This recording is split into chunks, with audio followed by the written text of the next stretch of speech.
sendiri, kita bisa akan dicoba. Harusnya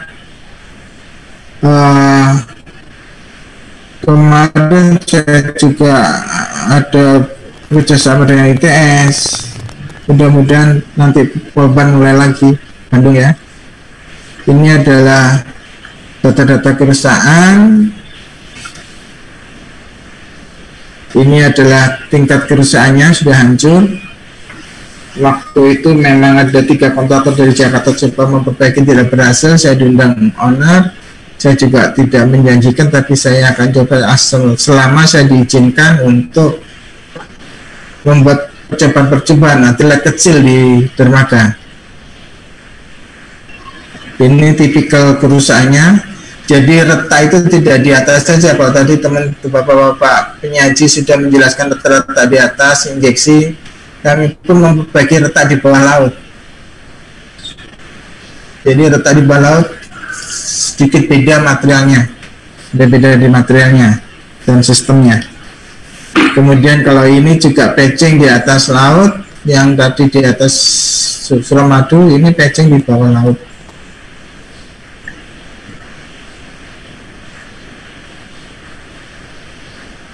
Kemudian supaya mudah diingat, ini tingkat kesulitannya adalah waktu kita breaking out, chipping. Karena bagi pekerja kami, hambatan-hambatannya selalu ditanyakan Pak Margo, apa kendalanya? Ini kalau ada di bawah laut, suara masuk ke gendang telinga akibat chipping, apa namanya, chipping yang pakai pneumatik, chipping di bawah laut, juga asisten cutting. Nah ini tidak bisa tahan lama pekerja kami, kerja keluar naik ke atas, kerja keluar ke atas, dan dia juga berpacu dengan pasang surut. Kendalanya adalah ini.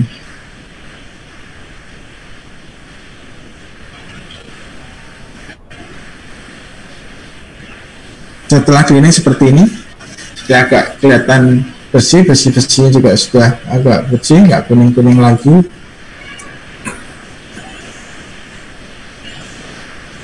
Ini kita lakukan mixing material di atas, kemudian kita bawa turun. Ini nyampur produknya aja. Ini saya ada teman yang belajar ini di Jerman, Jack, dan saya sudah bikin pabrik sendiri untuk produk-produk Indonesia. Nah ini waktu patchingnya saya nggak mau fotonya, jadi tadi hand applied seperti di atas, tapi dilakukan di bawah, sehingga begitu selesai seperti ini, dia keras. Nah ini diujinya oleh kapal tadi. Jadi kapal tadi saya ditanya kira-kira berapa hari kapal bisa lewat yang saya perbaiki. Saya mantau waktu 7 hari.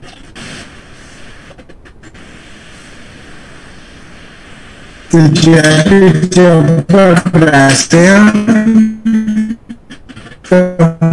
Kemudian dari gimana pasti, karena mahal nunggu kapal di laut. Saya bisa coba beberapa yang saya tambahkan formulanya.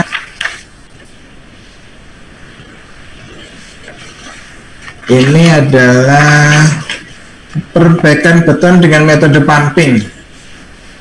Tadi kan sudah saya kenalkan perbaikan beton dengan metode patching, baik itu di atas laut maupun yang di bawah laut. Sekarang saya ada lagi perbaikan beton dengan metode pumping. Nah, ini kondisinya existing seperti ini. Betonnya yang tadi mulus di atas, di bawah itu hancur, di bawah hancur.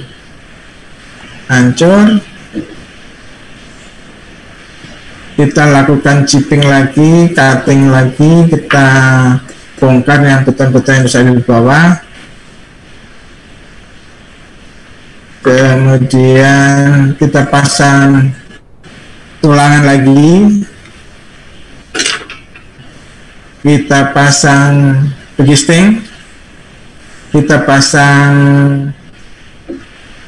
nipple untuk injektor.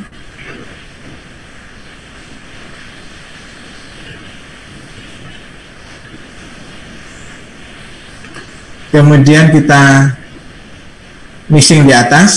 Jadi kalau missing di atas laut, jadi kita pakai selang panjang masuk.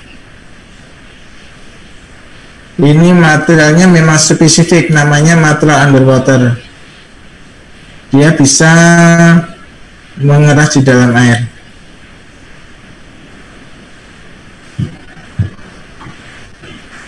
Ini proses-prosesnya. Bisa dilihat kendalanya apa. Cuaca, ombak. Nah, setelah selesai dikerjakan, begisting dibuka, sudah kembali normal. Kemudian ini di sini saya lihat juga ada konsultan. Saya ingin sedikit berbagi masalah kejadian di lapangan.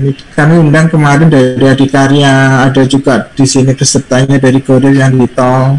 Itu selama saya ini sudah ya, saya melompatkan waktu 20 menit. Saya melompatkan waktu, jadi kenapa terjadi retak di rigid pavement? Itu banyak hal. Ini bisa di yang tadi apa namanya, gambarnya tadi. Itu karena saya lihat desain di jalan tol itu juga tidak ada crack inducer ya ini. Ini kalau Bapak Ibu perhatikan, ini kita discuss ya, enggak. Saya lihat banyak terjadi retak-retak itu karena waktu menempatkan dowel, ini dia di anchor, sehingga waktu beton itu mulai susut, dia tertahan, nggak bebas. Saya sering menemukan banyak retak-retak di sebelah-sebelahnya construction joint ini. Kedua, saya menemukan juga retak-retak, banyak retak di daerah tengah yang tidak tembus, kadang-kadang cukup sporadis. Itu karena desainnya di bawah ini tidak ada crack inducer. Saya cuman untuk menampilkan gambar crack inducer tadi saya belum sempat. Jadi crack inducer itu kayak ada segitiga gitu di sini. Ini memang ditujukan untuk memberikan tempat beton itu retak. Terus di atasnya di cutting, dikasih silen di sini nanti retak, supaya tidak terjadi retak di mana-mana. Saya jarang melihat adanya crack inducer. Terus ketiga, kebetulan juga ada teman-teman dari Bina Marga. Desain dari join ini yang saya lihat tidak pas. Saya lihat kebanyakan ini satu, ini 7 cm, 15 cm, padahal untuk silen itu ada desain, itu ada MAF ya, Moment Accommodation Factor. Kalau bisa dia ini yang lebih lebar 2 dibanding 1, bukan 1 dibanding 7. Kalau terjadi 1 dibanding 7, akibatnya waktu mulai susut, pegangan silen ini terlalu kuat. Kalau silennya bagus, yang terjadi banyak pecah di sininya, mode failure. Jadi mode keruntuhan dari silen itu, kenapa? Kalau dia terjadi di sini, itu karena ada salah desain. Nanti itu bisa didiskuskan di antara para perencana yang ada di sini. Jadi tidak seperti ini. Karena apa? Bapak bayangkan kalau megang karet pipih itu, ini ya, kan ini saya tarik itu lebih ringan ditarik kanan ke kiri. Kalau ini elastis ya. Kalau dia begini, tingginya ini 7 cm ini ditarik, ini lebih berat. Akibatnya yang rusak di profil dari joint silennya ini. Terus mohon maaf, waktunya 5 menit lagi. Ya itu. Ini ya mumpung ada konsultan, kita kalau lihat di jalan-jalan banyak silen-silen yang berhamburan, hitam-hitam ke sana. Dia waktu masang silen ada persyaratan harus dituling di bawah permukaan tuh 5 mili, 2 mili itu supaya waktu dia ketekan oleh beton, dia rata, tidak naik ke atas. Jadi tidak boleh silen itu diisi penuh. Nah, harus dituling di atasnya. Kemudian silen sendiri tidak asal tuh silen aspal, enggak. Dia ada persyaratannya. Tujuannya kalau ada agregat masuk di antara celah-celah ini, dia nggak tenggelam. Dia nanti kalau ada mobil bawa kerikil, terus ada kerikil masuk ini, banyak lewat ya kerikilnya keluar lagi. Itu ada tesnya kan. Dan itu memang itu mahal. Tes tapi itu memenuhi fungsi daripada silen, karena kalau sudah kemasukan kerikil, silen nggak berfungsi, susu tidak terakomodasi, yang timbul adalah retak, biayanya lebih mahal. Baik, dari saya seperti itu. Message saya sebetulnya ada 3 tadi seperti saya sampaikan. Untuk adik-adik mahasiswa itu cobalah mulai link dengan dunia luar. Jadi misalnya banyak di Kalimantan dibutuhkan mutu beton yang tadi bukan beton yang tinggi, tapi beton tahan asam, beton tahan air laut. Buat, kalau bisa dipatenkan itu jadi milikmu. Dan itu banyak hal. Nanti kalau ada yang tertarik bisa japri ke saya untuk dibuatkan studi-studinya. Karena selama saya di Bandung kemarin, saya juga banyak terlibat studi dengan teman-teman di Lab ITB maupun di Polban, dan di ITS Surabaya. Kedua kalinya message saya tadi untuk bapak-bapak perencana, coba didiskusikan tadi masalah ini, adanya anchor ini apakah betul itu mengganggu muasasa dari beton sehingga mengakibatkan pecah di samping kanan kirinya. Ketiga kalinya jarang dibuat crack inducer yang memberi tempat letak itu terjadi, tidak tempat mana-mana, jarang saya temukan. Ya Ibu, saya kira itu. Kalau ada sesuatu boleh nomor handphone saya nanti diberikan kepada peserta yang minat untuk melanjutkan diskus dengan saya. Demikian, saya mohon maaf waktunya mepet. Juga saya kalau Zoom ini juga kurang familiar, kalau kurang baik saya mohon maaf. Terima kasih atas kesempatan ini. Assalamualaikum warahmatullahi wabarakatuh. Waalaikumsalam warahmatullahi wabarakatuh. Terima kasih Pak Setio atas materi yang disampaikan. Ada pesan-pesan yang disampaikan oleh Pak Setio untuk adik-adik mahasiswa yang sedang menempuh pendidikan, dan untuk praktisi di lapangan juga sama, nanti bisa diskusikan langsung dengan Pak Setio. Nanti Pak Setio bisa membagikan nomor handphonenya. Untuk yang selanjutnya kita memasuki sesi diskusi dan tanya jawab. Saya sudah menerima beberapa pertanyaan yang sudah terpilih. Pertanyaan untuk yang kali ini 1 pertanyaan untuk masing-masing narasumber. Untuk yang pertama akan disampaikan pertanyaan untuk Bapak Syahril.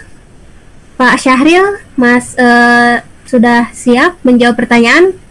Masih bergabung bersama kami?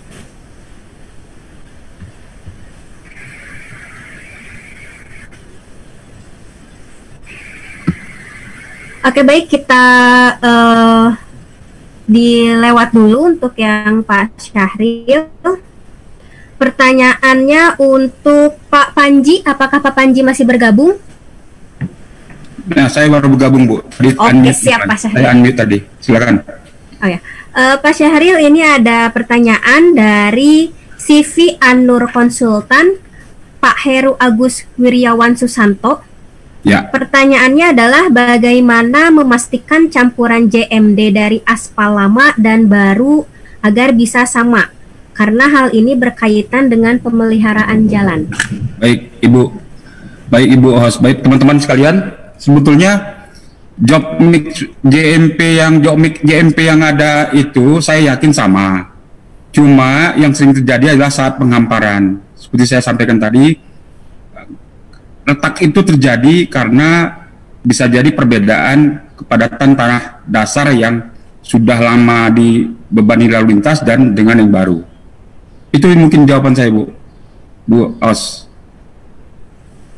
Oke, kalau JMP-nya saya yakin pasti sesuai dengan spesifikasi dari kontraktor pelaksana atau perencana, itu sama dari budget plan, dari betting plan-nya, dari AMP plan-nya.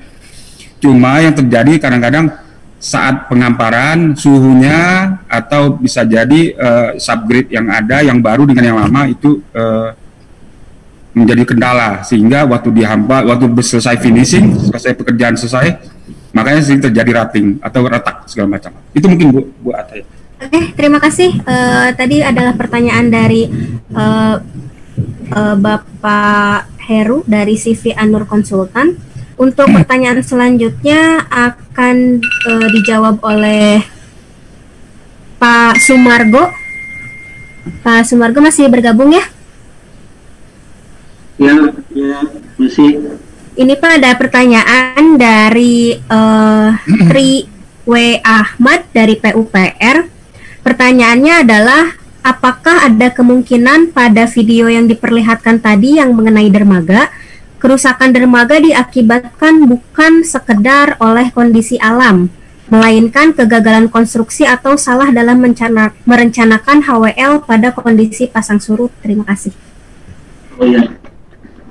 Barusan memang Pak dari PUPR tadi menuliskan, sudah saya jawab secara private, tapi sekarang saya lisan.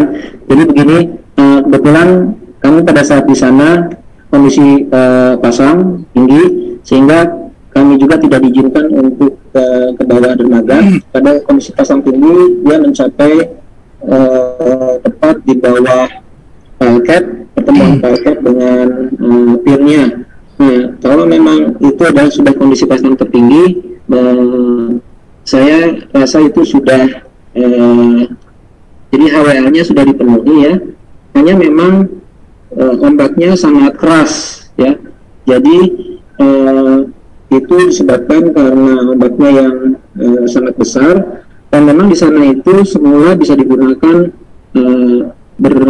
jadi bergantian antara pelabuhan Seba dengan Biu, bergantian tergantung dari angin barat angin timurnya. Tapi sekarang ini karena kondisi alam yang tidak bisa diprediksi, jadi waktu pakai dari pelabuhan itu jadi semakin pendek ya. Jadi kalau dari tinggi dermaganya saya rasa sudah mencukupi, hanya ombaknya yang memang besar.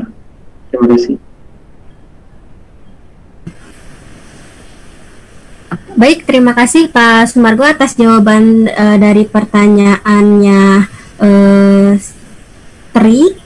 Untuk yang selanjutnya ke Pak Setio. Pak Setio masih bergabung ya? Ya silakan Bu, masih Bu. Ya. Pak Setio, ini ada pertanyaan dari praktisi konsultan Pak Nanang Eko. Pertanyaannya adalah, untuk memperpanjang lifetime, apakah memungkinkan setelah selesai pekerjaan konstruksi langsung dilakukan protective coating? Untuk apa ini? Tentu bukan untuk jalan tol ya. Mungkin untuk di daerah dermaga atau apa ya. Jadi memang uji lab menemukan sekian, memperbanyak sekian belum ada. Tetapi dari data sheet material coating itu ada hasil ujinya bahwa material coating itu bisa menolak UV, karbon.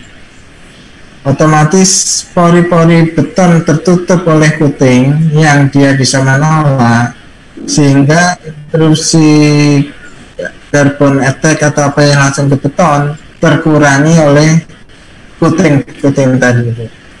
Nah, kira-kira yang saya tangkap pertanyaannya Pak Eka itu, atau kalau dia tanyanya begitu selesai apa langsung bisa di coating? Bisa.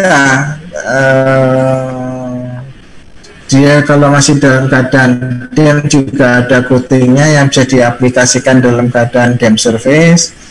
Kalau yang sudah lama juga ada berlakunya lagi, ada surface preparation, ada grinding, pembersihan, begitu baru di coating. Kira-kira begitu Pak Eko. Baik, terima kasih Pak Setio atas jawaban dari pertanyaannya Pak Nanang Eko, praktisi konsultan. Untuk yang selanjutnya ini Pak Panji, apa masih bergabung bersama kami? Oh, sepertinya Pak Panji sudah tidak bergabung, tapi tadi saya lihat di grup chat itu Pak Panji menjawab pertanyaan-pertanyaan yang diajukan oleh para peserta. Untuk selanjutnya pertanyaan kembali untuk Pak Sumargo, ini dari teman-teman kita yang menyaksikan dari YouTube, Pak. Ini pertanyaannya dari Haryadi untuk Pak Sumargo. Izin bertanya, ada persamaan menghitung RUL Y sama dengan 0,3869X dikurangi 2,7921. Huruf X itu menunjukkan apa? Dan apakah persamaan tersebut dapat digunakan untuk semua RUL konkret? Terima kasih, Pak. RP apa? Enggak begitu. RPL? RUL, Pak. Oh, iya ya. Jadi untuk setiap objek yang kita tinjau tidak bisa menggunakan grafik yang sama karena initiation time akan berbeda, ya. Jadi initiation time akan berbeda pada setiap objek. Begitu juga pada saat kondisi saat itu jadi sebetulnya kita kan memerlukan dua titik untuk mendapatkan RUL. Yang pertama adalah kapan terjadinya klorida mencapai 0,2. Ya. Kemudian titik yang kedua adalah kondisi saat ini. Nah, itu untuk setiap objek akan berbeda sehingga tidak bisa satu grafik itu dipakai untuk semuanya karena tergantung juga berapa mutu betonnya dari objek yang kita periksa. Begitu. Oke, terima kasih Pak Sumargo. Itu salah satu pertanyaan dari teman-teman kita yang menyaksikan lewat YouTube jurusan Teknik Sipil Politeknik Negeri Bandung.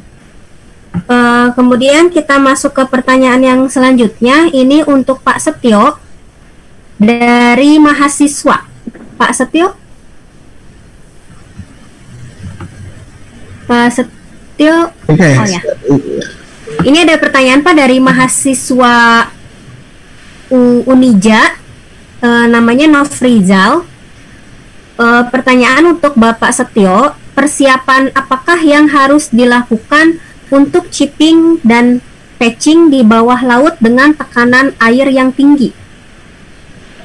Iya, jadi untuk pekerjaan-pekerjaan bawah laut kita menggunakan diver yang bersertifikat. Jadi diver itulah yang mengetahui persiapannya untuk keselamatan pekerjaan dia. Kalau itu dihubungkan tentang keselamatan persiapan ketika hubungannya dengan kedalaman. Jadi kami bekerja dengan diver yang bersertifikat. Diver itulah yang membuat untuk K3-nya, untuk bagaimana proses prosedur K3 yang di bawah laut. Begitu Ibu.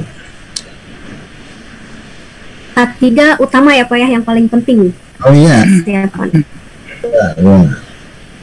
Jadi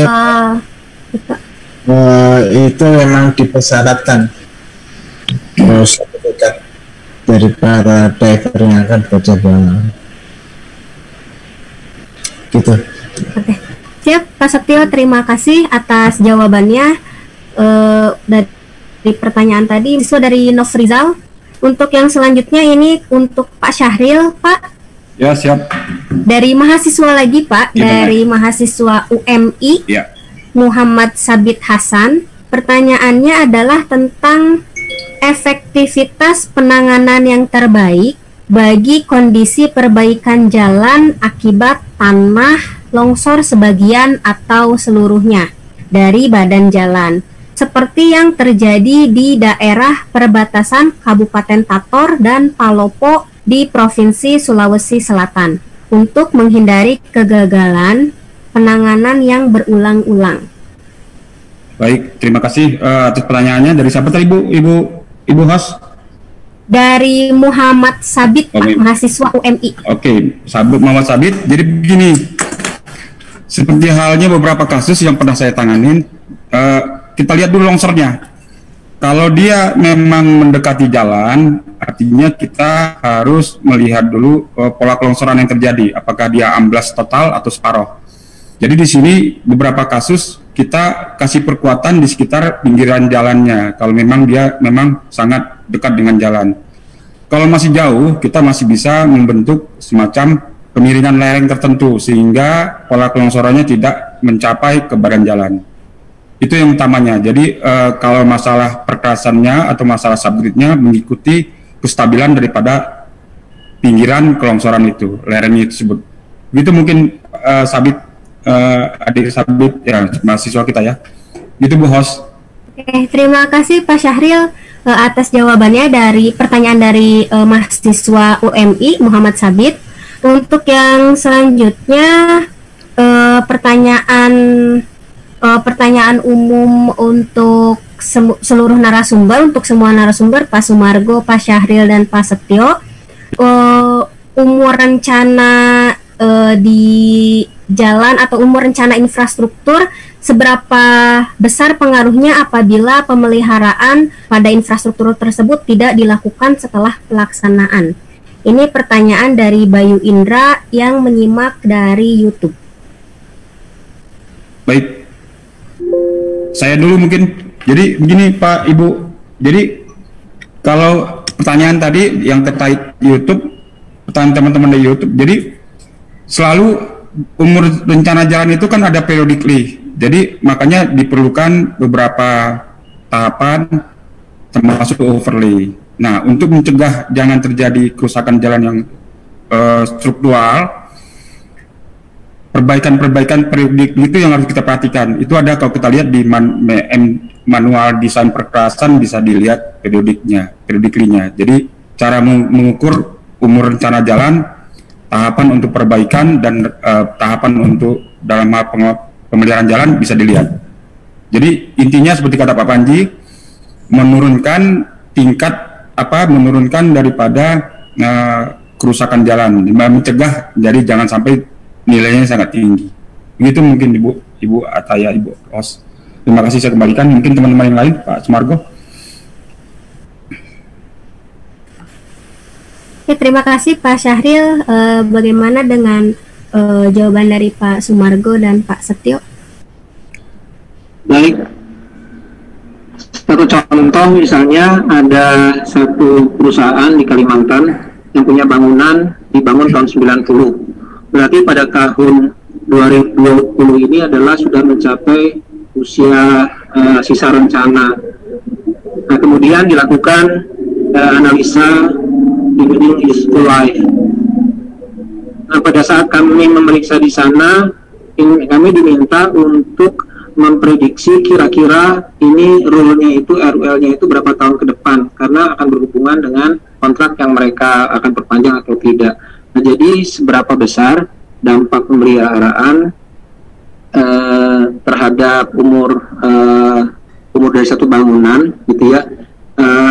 Tentunya seperti halnya yang disampaikan oleh Pak Stalin pada kasus jalan, pada kasus-kasus yang ada di dekat dengan pantai, itu akan memerlukan inspeksi atau pemeliharaan yang lebih rutin, karena ternyata efek dari lingkungan yang agresif itu lebih besar dibandingkan dengan yang beban-beban dari mekanis, karena kita tahu bahwa beban-beban mekanik itu pasti sudah diperhitungkan ya dalam perhitungan beban, juga dengan faktor-faktor beban yang sudah mengikuti course.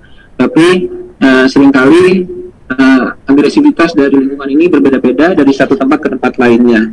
Jadi untuk pemeliharaan di lingkungan agresif harus lebih rutin dibandingkan dengan di tempat-tempat yang lain. Demikian disampaikan. Oke, terima kasih Pak Sumargo atas jawaban dari pertanyaannya. Untuk yang selanjutnya jawaban dari Pak Setio, dipersilahkan. Baik, ini topiknya tadi adalah jalan ya Bu ya, infrastruktur. Kemudian infrastruktur tadi juga sekarang banyak jalan tol yang lewat laut.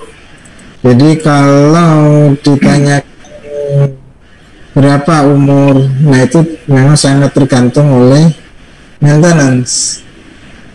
Selama ada, kalau kami melayani beberapa perusahaan-perusahaan swasta yang dia sadar betul tentang maintenance itu adalah bagian dari supaya tidak mengganggu produksinya ya, dia berhitung bisnisnya, dia alokasikan dananya, dia tuntutinya, ya bisnisnya tidak terganggu, tidak sampai terjadi dermaganya hancur, merotol atau apa, karena dia ada maintenance terus. Jadi kunci utamanya